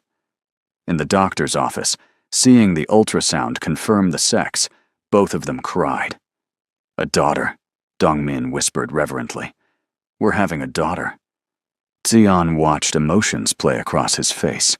Joy, fear, fierce protectiveness. "She's going to have you wrapped around her tiny finger," Sion teased. "Absolutely," he agreed without shame. "She's going to be spoiled rotten and loved beyond measure." They left the appointment glowing, stopping to buy entirely too many pink outfits. For a few hours, they were just excited parents-to-be, the outside world forgotten. But Seung-ho was planning his revenge. He'd found an ally in Veronica, who'd secretly returned to the US, despite the warrant. Together, they plotted something that would destroy Dong-min and Sion's happiness completely. They studied schedules, bribed security guards, and waited for the perfect opportunity. It came when Sion had to travel to Atlanta for a site visit at the company's southern branch. Dong-min wanted to go with her, but he had meetings he couldn't cancel. "I'll be fine," Sion assured him. "It's one night, and I'll have security with me the whole time." Reluctantly, he agreed. Sion arrived in Atlanta and checked into her hotel. The site visit went well, and she spent the evening reviewing reports in her room. Around midnight, there was a knock on her door. Thinking it was room service with the tea she'd ordered, Sion opened it without checking. Seung-ho pushed his way in, followed by Veronica. Sion's scream was cut off by Veronica's hand over her mouth. "Don't make this harder than it has to be," Seung-ho said, pulling out a syringe. "We're just going to have a little trip together. Time for you to disappear so my brother can get his life back." Terror flooded Sion. She fought, but she was pregnant and outnumbered. Seung-ho grabbed her arms while Veronica tried to inject her with something. Sion kicked hard, connecting with Veronica's stomach. The woman stumbled back, and Sion used the moment to break free, running for the door. She almost made it before Seung-ho tackled her. They hit the floor hard, and Taeyeon felt sharp pain in her abdomen. "No!" she screamed. "The baby!" Seung-ho froze, reality seeming to penetrate his rage. He looked at his hands holding her down, at her terrified face, and something shifted in his expression. Horror. He stumbled back. I wasn't trying to hurt the baby. I just wanted..." But Veronica had no such hesitation. She raised the syringe again. That's when Sion's security guard burst through the door, having heard the commotion. He tackled Veronica, restraining her, while Seung-ho just stood there, stunned. Police arrived within minutes, having been called by hotel staff. Sion was rushed to the hospital, pain radiating through her body, crying and praying that her baby was okay. "Please," she begged the paramedics. "Please save my baby." Dong-min got the call, and his world stopped. He chartered a private plane, making the hour flight to Atlanta, while on the phone with the hospital, the police, anyone who could tell him what was happening. When he finally reached the hospital, Taeyeon was in emergency surgery. A placental abruption, the doctor explained. The trauma from the fall had caused the placenta to separate from her uterus. They were doing an emergency cesarean to save the baby, even though Xian was only 24 weeks along. It's too early, the doctor said gently. The baby's chances aren't good. We're doing everything we can. Dongmin waited in agony. His brother had done this. His own blood had put Xian and their daughter in mortal danger. If either of them died, he would never forgive himself for letting Xian go to Atlanta alone, for not protecting them. Hours crawled by. Finally, a doctor emerged. Your daughter is alive. She's very small, only 1 pound, and she'll need to stay in the NICU for months, but she's a fighter. And Xian is stable. The surgery went well. You can see her soon. Dongmin collapsed into a chair, sobbing with relief and residual terror. 1 pound. His daughter was 1 pound, fighting for life because of his family's cruelty. Xian woke up in the hospital feeling empty. Her hands went immediately to her stomach, finding it flat, and panic seized her. My baby. Where's my baby? A nurse appeared beside her. Your daughter is alive. She's in the NICU. You had to have an emergency C-section, but both of you made it through. You're going to be okay. Relief and fear warred in Xian's chest. I want to see her. Please, I need to see her. The nurse smiled kindly. Let me check with the doctor. Your partner is here too. He's been waiting for you to wake up. Moments later, Dongmin was there, holding her hand, tears streaming down his face. I'm so sorry, he choked out. This is my fault. My family, my brother. I should have protected you better. I should have. Xian squeezed his hand. Stop. This isn't your fault. Sung-ho and Veronica did this, not you. But she could see the guilt eating him alive. A doctor came in, explaining Xian's condition and recovery. Then, when she was stable enough, they wheeled her bed to the NICU so she could see her daughter. Nothing prepared Xian for the sight. Her baby was so tiny, covered in wires and tubes, fighting for every breath in an incubator. She was perfect and terrifying. She doesn't have a name yet, the nurse said softly. Would you like to name her? Xian looked at Dongmin through tears. They'd planned to wait until she was born to decide. Amara, Xian whispered. It means grace, and she's going to need all the grace in the world to survive this. Dongmin nodded, touching the incubator gently. Amara Park, our little fighter. They stayed there for hours, talking to their daughter, telling her to be strong, that they loved her. The NICU doctor was honest about her chances. The next 72 hours are critical. She's at high risk for brain bleeds, lung damage, infections. I won't lie to you. It's going to be a long, scary road. But premature babies surprise us every day. Sung-ho and Veronica were arrested. The charges were serious: kidnapping, assault, attempted murder. Both were denied bail, deemed flight risks.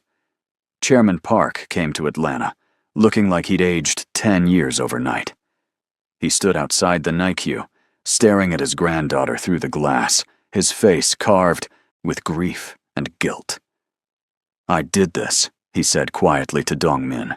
I created the environment that turned Sung-ho into this. I prioritized pride over people, control over love. That little girl fighting for her life is paying the price for my mistakes. His voice broke. I am so sorry. To you, to Xian, to Amara. I failed all of you. Dongmin wanted to rage at his father, to blame him for everything. But he was too exhausted, too scared. Just be better going forward. That's all we can ask. Chairman Park nodded. I've already started. I've cut Sung-ho off completely. No lawyers paid for by the family, no support. He'll face the full consequences of his actions, and I'm stepping down as chairman. The company is yours now, Dongmin. Lead it better than I did.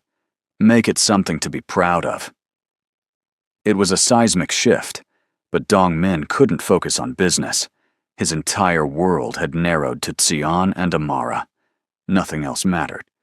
Ji-yeon arrived the next day, bringing Xian's family. She'd arranged for them to fly from Eritrea, knowing Xian needed her mother. When Xian saw her mama walk into the hospital room, she broke down completely. Her mother held her, speaking softly in Tigrinya, providing comfort only a mother could give. "You are strong, daughter. Stronger than you know. And your baby, she has that strength in her. She will survive this." Xian wanted to believe it, but every time alarms beeped in the NICU, every time doctors rushed to Amara's incubator, her heart stopped. The first 72 hours passed in a blur of fear, but Amara held on. She was stable, the doctors said cautiously. Not out of danger by any means, but holding her own. Xian pumped breast milk every 3 hours, the only thing she could do for her daughter, who was too small to nurse. Dong Min brought the milk to the NICU, watching nurses feed Amara through a tiny tube. He'd never felt so helpless. This wasn't a business problem he could solve with strategy. This was life and death, out of his control entirely. All he could do was be there, for both his girls, and pray. Weeks passed in the NICU. Some days were good, with Amara gaining a few grams and breathing easier. Other days were terrifying, with infections or breathing crises that required immediate intervention. Xian barely left the hospital, sleeping in a chair by the incubator. Dong Min split his time between the hospital and work, trying to keep the company running, while his personal life was in crisis. They were both exhausted, running on coffee and fear. But they were together, and slowly, Amara was growing stronger. At 2 pounds, then 3, she started to look less fragile. The day they got to hold her for the first time was transformative. Xian sat in a rocking chair, while a nurse carefully placed Amara on her chest for skin-to-skin contact.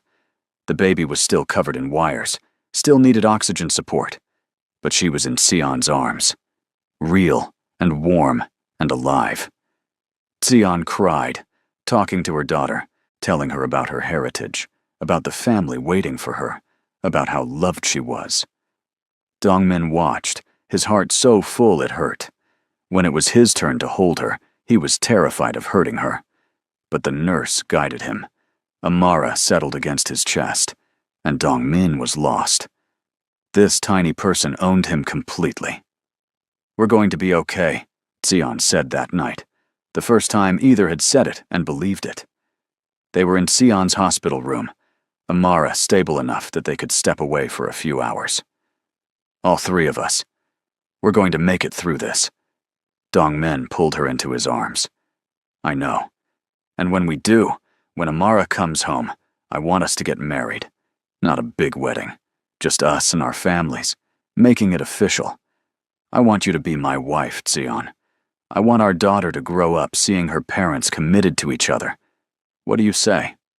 Xian's answer was to kiss him, deep and sure. Yes. Absolutely.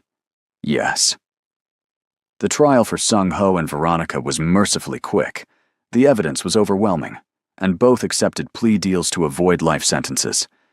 Sung Ho got 15 years for kidnapping and assault. Veronica got 20 for her previous attack, plus the kidnapping.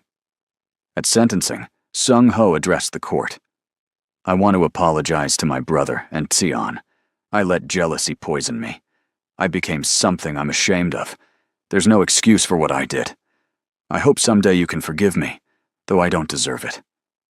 Dong Min sat in the courtroom, holding Xian's hand, and felt nothing. His brother was a stranger. The only family that mattered was the one he'd built with Xian. After 2 months in the NICU, Amara was finally strong enough to go home. She weighed 5 pounds, a huge milestone. She still needed oxygen support and careful monitoring, but she could leave the hospital. Xian and Dong Min brought her to their apartment, which they'd prepared with every safety measure imaginable. That first night, taking turns watching her sleep in the bassinet beside their bed, they marveled at the miracle of her existence. "We made her," Xian whispered, "this perfect little person." Dong Min kissed his daughter's tiny forehead. "She's going to be amazing. Strong like her mother, stubborn like her father." Life settled into a new rhythm. Feedings every 3 hours, doctor appointments, monitoring equipment. Exhausting, but joyful. Sion took maternity leave, focusing entirely on Amara. Dongmin worked from home as much as possible, unwilling to miss a moment. They were sleep-deprived and stressed, but they'd never been happier.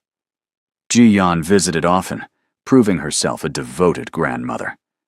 Chairman Park, now just father to them, came weekly with gifts and stories. He was different now, humbled and genuine. The family that had once rejected Sion now embraced her completely. 6 months after Amara's traumatic birth, she was thriving. She'd caught up developmentally, was off oxygen, and had the brightest smile. The doctors called her a miracle baby, and Dongmin and Sion agreed. They planned a small wedding for the following month, ready to make their commitment official.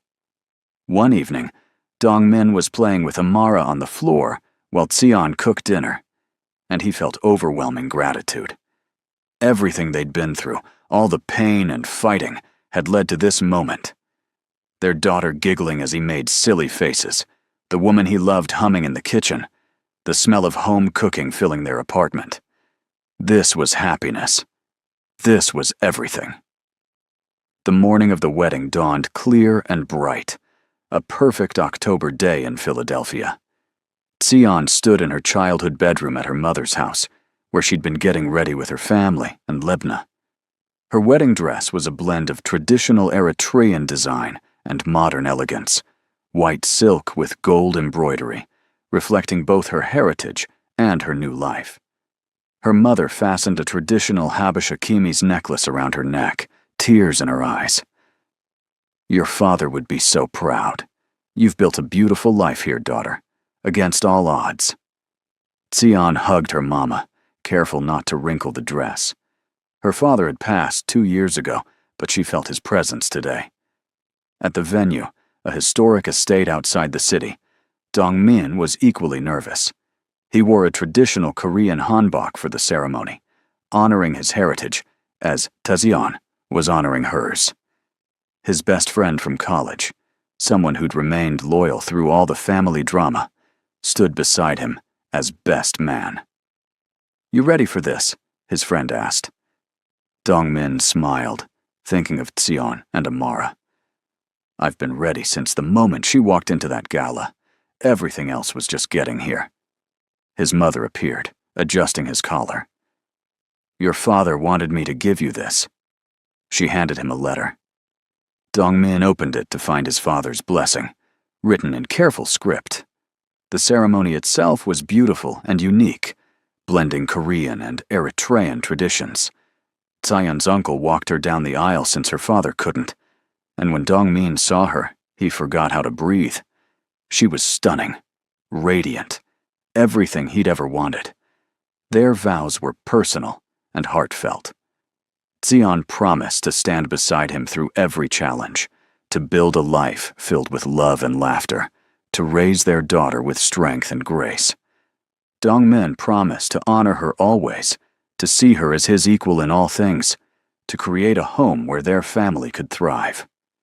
When the officiant pronounced them husband and wife, their kiss was met with cheers and applause. The reception mixed both cultures beautifully. Korean barbecue stations stood alongside Eritrean injera and stews. Traditional music from both countries played. Guests from 2 different worlds mingled, united in celebrating this union. Chairman Park gave a speech that had people crying. "I almost destroyed what my son had found, because I was afraid of change, afraid of losing control. But Sion taught me that love doesn't diminish us, it expands us. She brought light into my son's life and gave us a granddaughter who has healed wounds I didn't know we had. I'm honored to call her my daughter." He raised his glass. "To Dongmin and Sion, may your marriage be filled with the courage you've already shown." Ji-yeon carried Amara, who was now 9 months old, and happily babbling at everyone. The baby wore a tiny hanbok that matched her father's, and every guest took turns cooing over her. During the couple's first dance, Dongmin held Xian close and whispered, "This is everything I never knew I needed. You, Amara, this life we've built. Thank you for not giving up on us." Xian smiled against his chest. "Thank you for fighting for us when I was too scared to fight for myself. We make a good team, Mr. Park." He laughed. "We make a perfect team, Mrs. Park." Later, as the party continued, Xian's mother pulled her aside. "I have something for you. Your grandmother gave it to me when I married your father, and now I pass it to you." She placed a delicate gold bracelet on Xian's wrist. "This has been in our family for 4 generations. It represents the strength of the women who wore it, the love they built, the challenges they overcame. You've honored that tradition. Wear it, and remember where you come from." Xian touched the bracelet, feeling the weight of history and blessing. "I will, Mama. And someday, I'll give it to Amara." The speeches continued.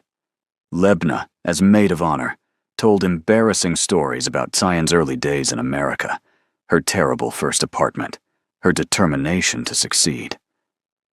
"I watched this woman build herself from nothing. She came here alone and created a life through sheer willpower. When Dongmin came into the picture, I was skeptical. Rich men don't usually see women like us as equals. But he proved me wrong. He sees her exactly as she is. Brilliant, strong, incredible. That's why I knew they'd make it." Dongmin's friend spoke about watching him come alive over the past year, becoming the man he was always meant to be. Love changed him. Xian and Amara changed him, and we're all better for it. As evening fell, fairy lights twinkled across the venue. Dongmin and Taeyeon stood on a balcony, watching their families and friends celebrate below. "Did you ever imagine this?" Xian asked. "That day at the gala when everything started. Did you think we'd end up here?" Dongmin pulled her close. "Honestly? No. I thought maybe a few dates. Some fun. I didn't expect to fall completely in love. I didn't expect you to become my entire world." He turned her to face him. "But I'm so glad you are. Every hard moment, every battle we fought, it was worth it to get here." They rejoined the party for the last dance, holding Amara between them as they swayed. Their daughter's giggles mixed with the music, and around them, people snapped photos of the perfect family moment.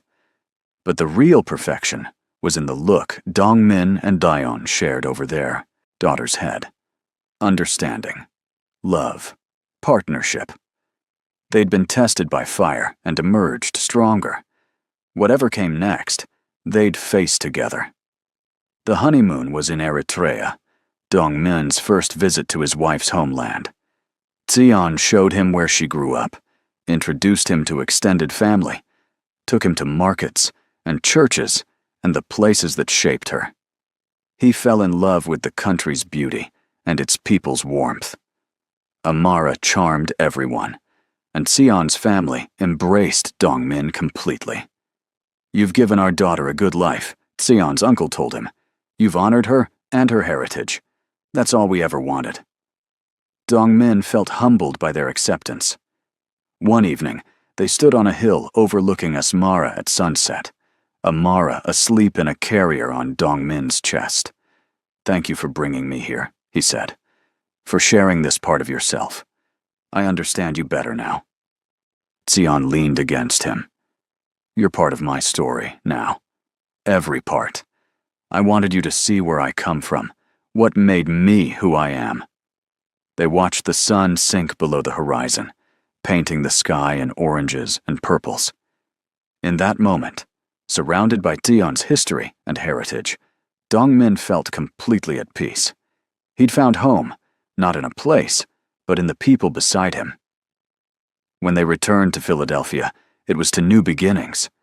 Dongmin had restructured the company, promoting based on merit and creating a more inclusive culture. Xian's consulting division was thriving, and she'd been featured in several business magazines as an innovator in corporate strategy. But more importantly, their home life was settled and happy. Amara was walking now, getting into everything, keeping them both entertained and exhausted. They'd moved to a larger apartment with space for her to play, and room for the family they hoped to expand someday. Ji-yeon and Chairman Park were regular visitors, doting grandparents who'd learned from their mistakes. The elder Parks had even started a foundation in Amara's name, supporting premature babies and their families. "We can't undo our past failures," Chairman Park told Dong-min, "but we can try to make the future better." Dong-min appreciated the gesture, and more importantly, he appreciated his parents' genuine transformation. They'd moved from controlling to supportive, from judgmental to accepting. It had taken nearly losing everything for them to change, but they had changed. One evening, after putting Amara to bed, Dong-min found Sion in their bedroom, holding the gold bracelet her mother had given her at the wedding. "What are you thinking about?" he asked, joining her on the bed. She smiled. "About how far we've come, about how blessed we are, about how none of this would have happened if I hadn't walked into that gala, or if you hadn't actually seen me." She turned to him. "Do you ever think about that night? How everything could have gone differently?" Dong-min pulled her into his arms. "All the time. And every time I'm grateful it went the way it did." 2 years after the wedding, life had settled into a beautiful rhythm. Amara was 3 years old, bright and curious, speaking a mix of English, Korean, and Tigrinya that delighted everyone. Sion was pregnant again, this time with a healthy, full-term pregnancy that had none of the drama of the first. They'd found out they were having a boy, and Amara was excited about becoming a big sister. "I teach him everything," she declared with complete confidence. Dongmin and Sion exchanged amused glances. Their daughter had inherited her mother's determination and her father's stubbornness in equal measure. The company continued to thrive under Dongmin's leadership. He'd transformed it from a traditional, hierarchical corporation into something more modern and ethical. Sion's division had expanded internationally, and she was recognized as one of the top strategic minds in the industry. But they'd also learned to balance work and family, making sure that success in business didn't come at the cost of time with their children. They had family dinners every night, weekends reserved for Amara, and date nights twice a month where they reconnected as a couple, not just parents. Chairman Park had passed away 6 months earlier, peacefully in his sleep. His death had been sad, but not tragic. He'd lived long enough to see his son happy, to meet both grandchildren, and to make amends for his mistakes. At the funeral, Dong-min had eulogized his father honestly, talking about both his flaws and his growth. "He wasn't perfect. He made mistakes that hurt people I love. But he learned. He changed. And in the end, he showed me that it's never too late to become better." Ji-yeon had squeezed his hand, tears streaming down her face. She'd moved closer to them after her husband's death, becoming an integral part of their daily lives. One Saturday morning, Dong-min woke to find Sion already up, standing on the balcony of their new house in the suburbs. They'd bought it 6 months ago, wanting space for their growing family and a yard where the children could play. He wrapped his arms around her from behind, his hands resting on her round belly. "What are you doing up so early?" he murmured into her hair. She leaned back against him. "Just thinking. Remembering. 5 years ago, I was a secretary who thought my life would never change. Now I'm here, married to you, about to have our second child, running my own division. Sometimes it feels like a dream." "It's real," Dong-min assured her. "Every beautiful, messy, perfect bit of it." Their son kicked, making them both laugh. "He's active this morning," Sion said. They'd decided to name him Mateo, honoring Sion's childhood friend, who died when they were young. It felt right to give their son a name that connected him to his mother's past. "I can't wait to meet him," Dong-min said, "though I'm terrified of having 2 kids. Amara alone keeps us on our toes." Sion laughed. "We'll figure it out." "We Always do. Mateo was born on a sunny spring morning, healthy and perfect. Unlike Amara's traumatic entry into the world, this birth was smooth. Dongmin was in the delivery room, holding Sion's hand, watching in awe as his son emerged, crying and strong. When the doctor placed Mateo on Sion's chest, Dongmin felt the same overwhelming love he'd felt with Amara. This tiny person was part of them, a piece of their love made real. "He's beautiful," Sion whispered, exhausted but glowing. Dongmin kissed her forehead. "Just like his mother." Amara met her brother the next day, treating him with a mixture of curiosity and proprietary affection. "My baby," she declared, patting his head gently. "I protect him." Ji-yeon laughed, tears in her eyes. "You certainly will, sweetheart." The family gathered around the hospital bed, 3 generations united. Sion's mother had flown in from Eritrea, and together with Ji-yeon, the grandmothers cooed over the newest addition. Lebna arrived with balloons and inappropriate jokes that made everyone laugh. It was chaos and love, and everything a family should be. Bringing Mateo home was easier than it had been with Amara. They knew what they were doing now, had confidence born of experience. Still, adjusting to 2 children was challenging. Sleepless nights, juggling work and parenting, making sure Amara didn't feel neglected while caring for a newborn. But they made it work, supporting each other, asking for help when needed. Ji-yeon moved into their guest house, providing backup and wisdom. Sion's mother extended her stay, cooking meals and telling stories. It took a village, but they had one. 6 months after Mateo's birth, they threw a big party to celebrate his half-birthday and Amara's 4th. The house was full of people from both cultures, children running everywhere, laughter echoing. Dongmin stood in the kitchen, watching his wife dance with their daughter, while his son napped in a carrier on his chest. This was everything. Not the money, or the company, or the success. This, family, love, belonging. He'd spent 30 years of his life searching for purpose, and found it in the most unexpected place, in a woman who'd walked into a party and changed everything. Sion caught his eye across the room and smiled, that same smile that had captured him 5 years ago. She made her way over, Amara clinging to her leg.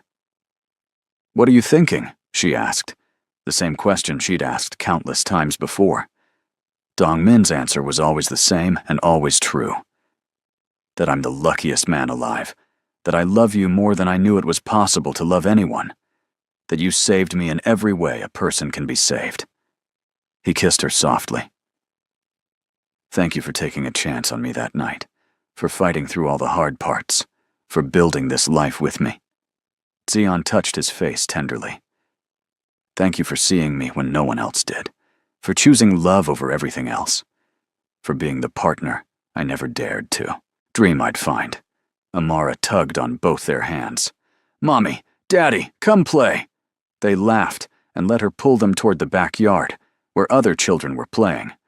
Mateo woke up, making his presence known with a cry. Dongmin soothed him, while Tion organized a game for the kids. This was their forever. Messy, loud, beautiful, perfect. As the sun set on the party, guests slowly left until only family remained. They sat on the back porch, tired but happy, watching Amara chase fireflies while Mateo dozed. "Do you remember when we thought your family would never accept this?" Tion asked Ji-yeon. The older woman smiled. "I remember being foolish enough to fight against what my son needed. I'm grateful you both had the strength I lacked." She looked at her grandchildren. "They're going to grow up in a different world than we did. One where love matters more than tradition, where they can choose their own paths. That's the greatest gift you've given them." Late that night, after everyone had gone home or to bed, Dongmin and Sion finally had a moment alone. They stood in their bedroom, exhausted but content. "I never want to forget this feeling," Sion said. This complete happiness. This sense that we're exactly where we're meant to be. Dongmin pulled her close. We won't, because every day we choose this. We choose each other, and as long as we keep doing that, we'll be okay. They kissed, slow and sweet, a promise and a celebration. Their forever had just begun, and it was going to be extraordinary. Years passed in a blur of school plays and business trips, skinned knees and promotions, bedtime stories and board meetings. Amara grew into a confident girl who spoke 3 languages and wanted to be a doctor. Mateo was quieter, but equally determined, fascinated by building and creating. Dongmin and Sion navigated parenthood and careers, supporting each other through every challenge. They fought sometimes, disagreed often, but they never stopped choosing each other. Love wasn't always easy, but it was always worth it. On their 10th anniversary, they renewed their vows in a small ceremony with just family. Amara and Mateo stood with them, holding rings. You taught us what love looks like, Dongmin told his children.